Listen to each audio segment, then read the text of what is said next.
Uncle, আমার বন্ধুর সাথে আজকে সাথীর সাথে বিয়ের কথা ছিল। থামো!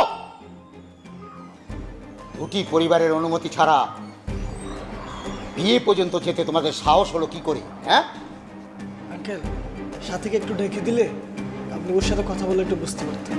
ওর সাথে কথা বলা যাবে না। যাও, তোমরা চলে যাও। আঙ্কেল, আমি ওর সাথীকে ভালোবাসি, সাথীও আমাকে ভালোবাসে। সাথীর কথা রাখতে আমি এসব করেছি। ওর কথার এত আত্মবিশ্বাস, এত শক্তি আমি না বলতে পারিনি। আঙ্কেল, শুধু একবার কথা বলার সুযোগ করে দিন সাথীর সাথে আমার। Please uncle, please.